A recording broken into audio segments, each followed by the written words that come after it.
जदि आपण प्रधानमंत्री आवास योजना अधीन घर पाइबा चाहूँगी तेज एने नुआ गाइडलाइन जारी है तेज ये गाइडलाइन आसुले आपण मैंने घर पाइबा योग्य हे तेज आरंभ हो जाइए नुआ सर्वे सिस्टम कौन रही अपडेट जहाँ विषय जाना शेष पर्यंत देखूँ ता पूर्व वीडियो को लाइक करूँ सब्सक्राइब करनथिले एबे सब्सक्राइब करी पाखर थिवा घंटी चिन्ह को दबाई दिंतु।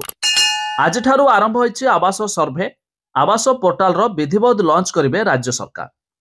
उभय ऑफलाइन और ऑनलाइन रे आवेदन करि पारिबे हिताधिकारी। प्रथम थर पई आशाय थिबा हिताधिकारी निज निजर सर्वे करि पारिबे। अलगा होइथिबा परिवार मध्ये सर्वेर शामिल होई पारिबे बोली सरकार तरफरु सूचना दिया जायछि। तबे मानदंड कोहळ कोन देखंतु। जदि देखिबा पूर्वरु प्रधानमंत्री आवास योजना पई केउ सब मानदंड थिला साथिरे कोहळ करिसंती सरकार। तबे दुई चकिया जान फ्रिज एवं लैंडलाइन फोन थिबा परिवार मध्ये एथिरे सर्वे तालिकाभुक्त होई पारिबे। सेहिपरि वार्षिक आय 15,000 टका थिले भी करि पारिबे आवेदन। बापठु भिन्न होइथिबा पुओ बा स्वामीठु अलगा होइथिबा महिला मध्ये एथिर आवेदन करि पारिबे। हेले पूर्वरु ए सब उपरे रोक लागि थिला हेले एबे प्रधानमंत्री आवास योजना रे एमाने मध्ये शामिल होई पारिबे। तबे ये आवास सर्वे पाखापाखि 2 मास चलिबो। आवास प्लस मोबाइल ऐप जरिया रे सर्वे हेबो।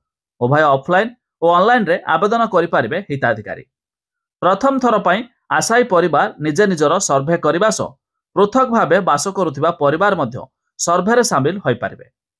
तबे आवेदनकारी माने पंचायत गुडी करे ऑफलाइन रे आवेदन करि पारिबे किंबा ऑनलाइन रे मध्ये आवेदन करि पारिबे। एथिपाई विभाग पंचायत गुडी करे पॉलिसी सभा करी सचेतन कर सारिछि। या छडा अधिक सहायता लागि सरकार टोल फ्री नंबर मध्ये जारी करछंती जेमिति कि 0674 681 7777 रे जोगाजोग करी हिताधिकारी माने मध्ये सहायता पाई पारिबे।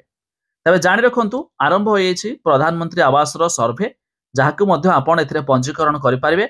एई सब योग्यता थिले आपण माने मध्ये एथिरे घर मध्ये पाई पारिबे। अधिक जानिया पई वेबसाइट रो लिंक आमे डिस्क्रिप्शन लो देइछु आपण माने जाई मध्ये चेक करते पारिबे।